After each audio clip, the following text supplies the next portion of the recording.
From ragged pipeline police to absolute rulers of Afghanistan, the Taliban have come a long way indeed. If there's one man who knows the Taliban from the outside to the inside, it is veteran Pakistan journalist Hamid Mir, the only person to have even interviewed Osama bin Laden after 9/11. So what follows is a stylized presentation of his first-person account as Hamid Mir brings a lifetime of frontline reporting to bear on detailing events over the past 25 years, bringing us to where we are now in Afghanistan.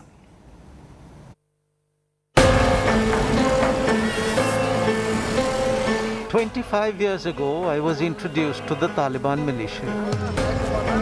They were the pipeline police, I was told, by Interior Minister Nasirullah Khan Babar.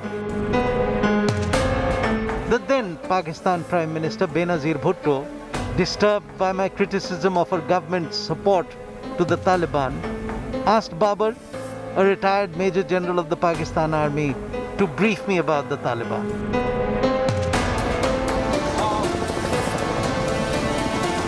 He said Pakistanis and Americans were supporting the Taliban because American oil company Unocal was treating the Taliban as pipeline police. Nasirullah Babar told me that Unocal provided money to the Taliban in 1995 for setting up a communication system between Kandahar and Quetta. Unocal wanted the Taliban to protect a gas pipeline from Turkmenistan to Pakistan via Afghanistan. My first meeting with Mullah Omar was also arranged by Nasirullah Khan Babar. I realized that Mullah Omar was not aware of any great oil game in the region. He was only interested in enforcing Sharia in Afghanistan and said Pakistan must treat us like brothers, not like subordinates. At that time, Benazir Bhutto was reluctant to recognize the Taliban government despite US pressure.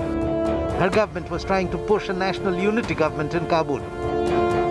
She told me once that American officials forced her to make a deal with Unocal. The government of Benazir Bhutto was suddenly dismissed in November 1996, and the behind-the-scenes Afghan peace talks were over. A few months after the dismissal of Benazir Bhutto's government, I interviewed Osama bin Laden for the first time in the Tora Bora mountains close to Jalalabad.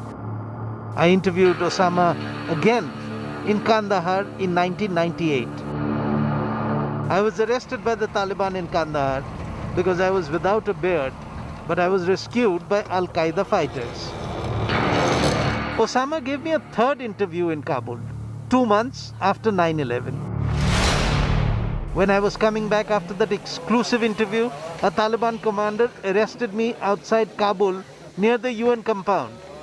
I was arrested because I was carrying a camera which was banned in Afghanistan in those days. I contacted Defense Minister Mullah Abdul Razak Akhund and he ordered my release. He invited me for a cup of tea in his office and apologized. He told me that I must get out of Afghanistan as soon as possible.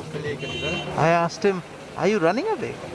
He laughed and said, "It's part of the game, but we'll come back for sure." His prediction came true after 20 years.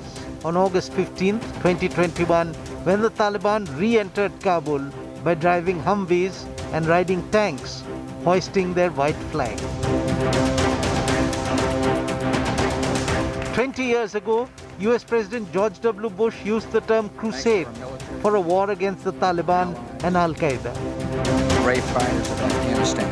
This term helped the Taliban because it gave a religious color to their resistance. When Bush started his crusade 20 years ago, the Taliban were running away from Kabul.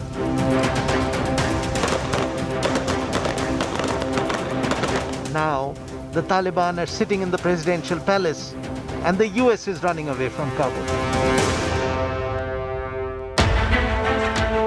Many people say that the Taliban of today are different from the Taliban of 2001. I think they're still loyal to their old ideology. but they have learned some new tactics in the last 2 decades. Non-Pashtuns were a part of the Taliban in the mid-1990s, but now they are enjoying more respect in Taliban ranks. The Taliban made deep inroads in Tajiks, Uzbeks, Hazaras and Turkmens. The supreme leader of the Taliban, Mullah Habayatullah Akhundzada, is the ultimate authority on religious, political and military affairs. He makes decisions in consultation with his 3 deputies. Mullah Abdul Ghani Baradar, a founding member of the Taliban, looks after political affairs. Mullah Yaqub, son of Mullah Omar, is head of military affairs and also looks after the southern parts of Afghanistan. Sirajuddin Haqqani, son of famous Afghan guerrilla commander Maulavi Jalaluddin Haqqani, looks after the eastern parts of Afghanistan. Yaqub and Sirajuddin are also responsible for appointing provincial and district governors. Mullah Abdul Hakim, a former Chief Justice of the Taliban, advises Mullah Haibatullah on political and religious affairs. The Taliban have many spokespersons. One of them is Zaibullah Mujahid, who appeared in front of the international media on August 17th for the first time. He remained a mystery for Afghan and US intelligence for 14 years because they failed to find his location. Will Mullah Haibatullah allow democracy in Afghanistan? That is the big question. And according to my information, the Taliban are flexible on the inclusion of all ethnic minorities, women, and even non-Muslims in a new government. But they have strong reservations on Western democracy. The Taliban announced general amnesty, but they raided houses of some journalists in Afghanistan. They stopped some female journalists from working in Kabul.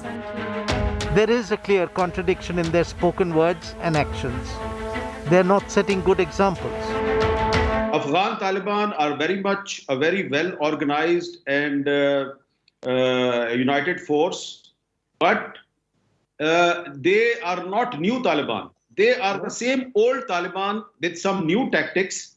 They have learned the art of diplomacy. They have learned the art of propaganda, how to mislead people. You see, last year they signed a peace agreement with the United States of America in Doha, and they promised that they will resolve the Afghan issue through negotiated settlement, but they occupied Kabul by military force. So there is difference between what they are saying and what they are doing. The Taliban cannot run Afghanistan like this. 25 years ago, the Taliban was introduced to me as a pipeline police. Today, it has become a multinational force seen as a threat to the security of more than 10 countries.